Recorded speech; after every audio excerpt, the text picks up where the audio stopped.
Imagine you're a king or queen.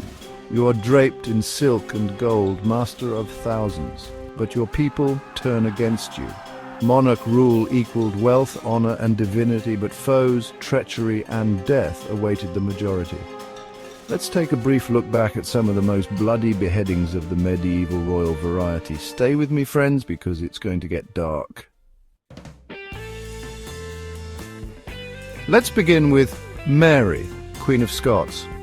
One of the most fascinating monarchs in British history, Mary's life was a whirlwind of political intrigue, religious strife, and ultimately tragedy.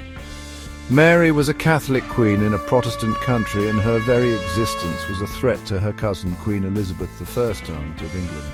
For 19 years, Elizabeth kept Mary under house arrest, a prisoner in her own country. But Mary was a fighter, a survivor. She plotted, she schemed, and she never gave up hope of reclaiming her throne. Accused of plotting to assassinate Elizabeth, she was found guilty in a trial that was, to put it mildly, a kangaroo court. On February 8, 1587, Mary, Queen of Scots, was led to the scaffold at Fotheringhay Castle. Imagine that walk.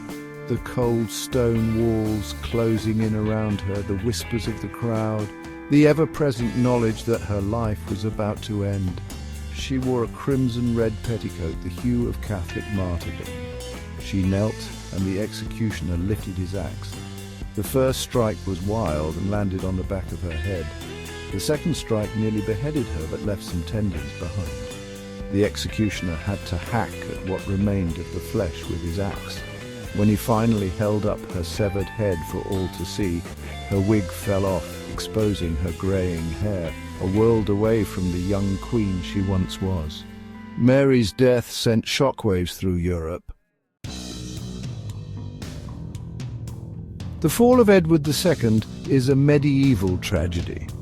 He was a king of England, infamous for his catastrophic campaigns, his preference for some of his male friends to the ire of his nobles, and his unhappy marriage to Queen Isabella, the she-wolf of France. Edward's reign was a disaster from start to finish.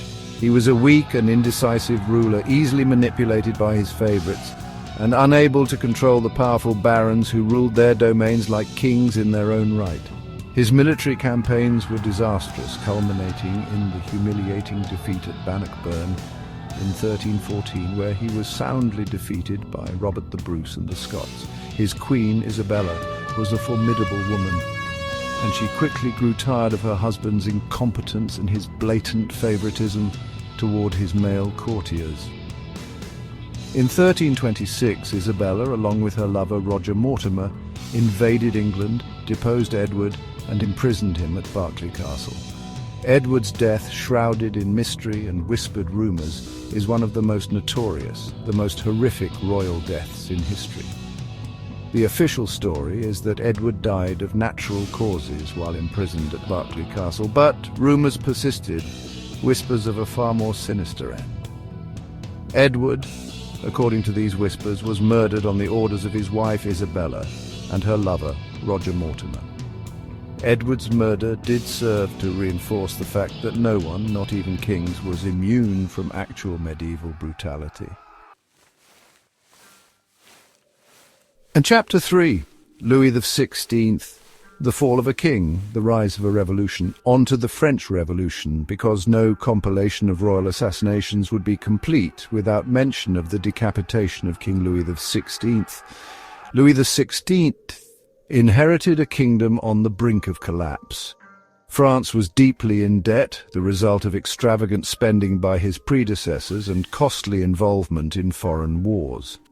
The common people of France, burdened by heavy taxes and suffering from food shortages, were growing increasingly restless. The French had suffered from famine, economic devastation, and sheer injustice.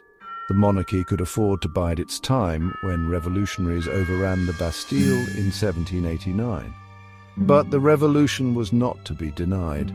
By 1793, the revolution had reached its peak. Louis XVI, once the absolute ruler of France, was now a prisoner of the people he had sworn to protect. He was put on trial for treason, found guilty, and sentenced to death.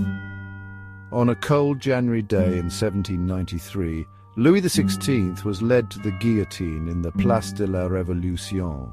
There were thousands there, some laughing, some crying as he ascended the scaffold. The drums rolled, the blade fell, and the French monarchy was lost in a moment. A king's death was no longer something to be mourned, it was something to be cheered.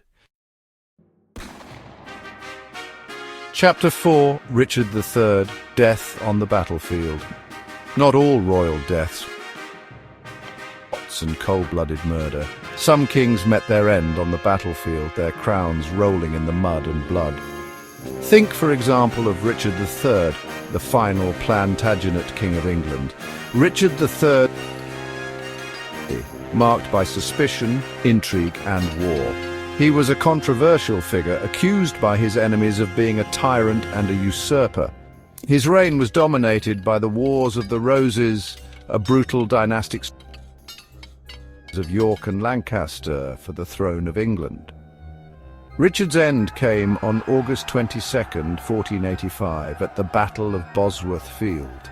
Richard, a skilled warrior, fought bravely but was ultimately Henry Tudor, the last Plantagenet king, his body desecrated, his reign cut short on the field of battle. Chapter 5, Charles I, a King Defied. The 17th century was a time of great upheaval in England. The old order, with its absolute monarchs and divine right of kings, was being challenged by new ideas about individual liberty and representative government. And at the heart of this storm was Charles I, a king who believed that he was answerable only to God. Charles I was a man of contradictions. He was a devout Christian and a loving husband and father, but he was also an autocratic ruler who believed that his authority was absolute. He clashed repeatedly with Parliament, dissolving it several times and ruling without its consent for 11 years. But Charles's high-handed rule would not go unchallenged. In 1642, civil war broke out between the royalists, who supported the king, and the parliamentarians, who sought to limit his power. The English Civil War was a brutal conflict, dividing families and communities and leaving deep scars on the English psyche. Charles fought bravely for his crown, but his cause was doomed from the start. The parliamentarians, led by the brilliant military strategist Oliver Cromwell, were better organized, better equipped, and ultimately more ruthless. In 1649, Charles was captured, put on trial for treason, and found guilty. The same subjects over whom he had ruled sat quietly in witness as the executioner's axe descended and parted his head from his shoulders. Outreau, the price of power. Here is the reality. Power never protected medieval queens and kings from a gruesome death. No crown, no army, and no divine right could entirely protect them from the whim of destiny. Much more often than not, their deadliest foes were not hostile legions or disgruntled farmers.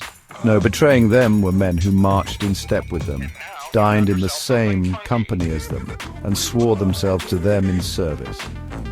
Their kin, their loveliest masters, and their best friends were often the very hands that slew them.